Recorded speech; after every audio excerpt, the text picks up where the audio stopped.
жаңалықтары. Гимназиямызда Ұлытау облысының әдістемелік орталығының педагогикалық шеберхана жобасы аясында тиімді орта табысты білім ордасы іс-шарасы өз жалғасын тапты. Жоба аясында 6 сәуір күні сабақ дамыту ортасы мамандық таңдау өмірдің бір кірпішін дұрыс қалау тақырыбында психологиялық педагогикалық кеңес іс-шаралары өтті. Номер 8 гимназиясында Ұлытау облысы әдістемелік орталығының жоспарына сәйкес педагогикалық шеберхана жобасы аясында сабақ дамыту ортасы тақырыбында ашық есік күні өтті. Бірінші бөлімінде сабақ кестесі бойынша ата-аналар өздері қалаған сыныптардың сабақтарына қатысып, пән мұғалімдерінен кері байланыс алды. Здравствуйте! Сегодняшний наш открытый урок был на тему «Человечность».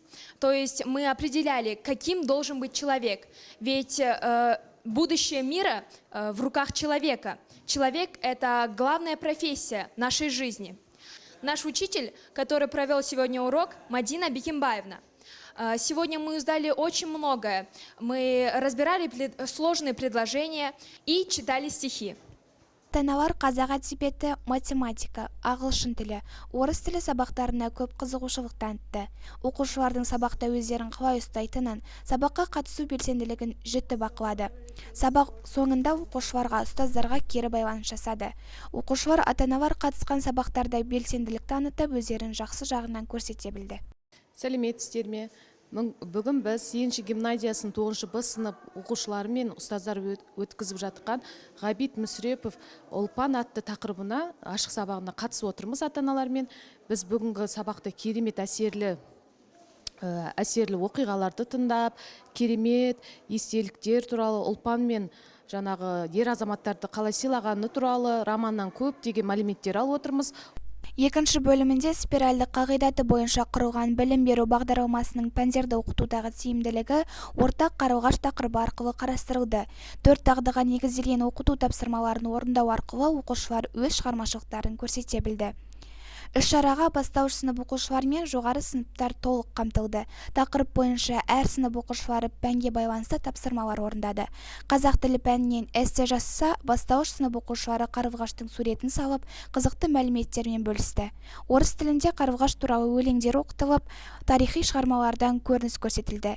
Іс-шараға қатысқан ата-аналар оқушыларға, мұғалімдерге ризашылығын білдірді. Бүгін гимназиямызда Ұлытау облысының әдістемелік орталығының педагогикалық шеберхана жобасы аясында сабақ даму ортасы тақырыбында ашық есік күні өтті. Ашық есік күніне гимназияның барлық сыныптарының ата-аналары келіп, өздерінің қалауы бойынша сабақтарға қатысты. Көптеген сабақтарға қатысып шыққаннан кейін, екінші бөлімінде пәнаралық сабақтар барысында ата-аналар оқушылардың спиральді білім беру бағдарламасы бойынша қалай білім алатын туралы түсінік алды және өздерінің жылы лебіз тілектерін білдірді.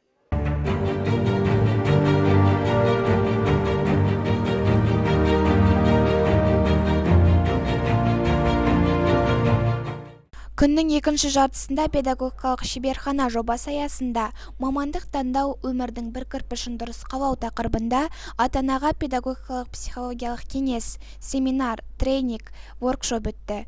Мақсаты мамандық құндылығы туралы түсінік сферасын кеңейту. Мамандық таңдаудағы ата-ана міндеті, оның нәтижесіндегі еңбек қуанышына қосар үлесі мен жеке тұлғаның әлеуметтік ашық қоғамда бейімделуіне, яғни әлеуметтенуіне ықпал ету. Әл-Фараби ісім онсың десеңіз, сол істің маманы болыңыз демекші семинар тренингті гимназия психологы мен 9 сынып жетекшілері өткізді. Ата-аналар өз мамандықтарын жарнамалады. Бүгінгі таңдағы актуалды мамандықтар жайында сөз қозғалды.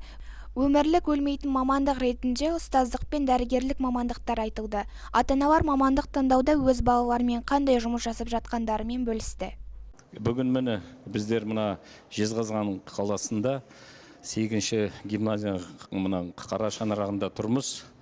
Бұл жерде бір жақсы іс шара өтіп жатыр. Ол мына балалардың, яғни мамандық таңдау іс шарасы. Бұған жаңағы барлық мектеп ұжымы қатысып жатыр, 9 класс ұжымы қатысып жатыр, және класс жетекшілері, сонымен қатар осында келген ата-аналар. Бұл жерде өткізіп жатқан психолог маманы өте жақсы ақпараттар беріп жатыр. Балалармен не істеу керек, мамандық таңдау жайында балалармен әңгімелесу, сөйлесу жағы болсын, басқа да іс шараларды істеудің бәрін осы жерде психолог жақсы өзінің мұғалімдік кәсіби тілмен түсіндіріп жатыр. Сондықтан да бұндай іс шараның өтіп жатқанына біздер өте қуанып жатырмыз. Алла қаласа осындай іс шаралар бола берсе екен деген ойымызда бар. Өйткені бұл біріншіден мектеппен, мектеп ұжымымен, балалармен, одан қалды, одан кейін ата-аналардың арасындағы бір-біріне деген құрмет, одан қалды бір-біріне деген сыйластық болады ғой деп ойлаймын. Сондықтан да болашақта осындай іс шаралар бола берсе екен деймін.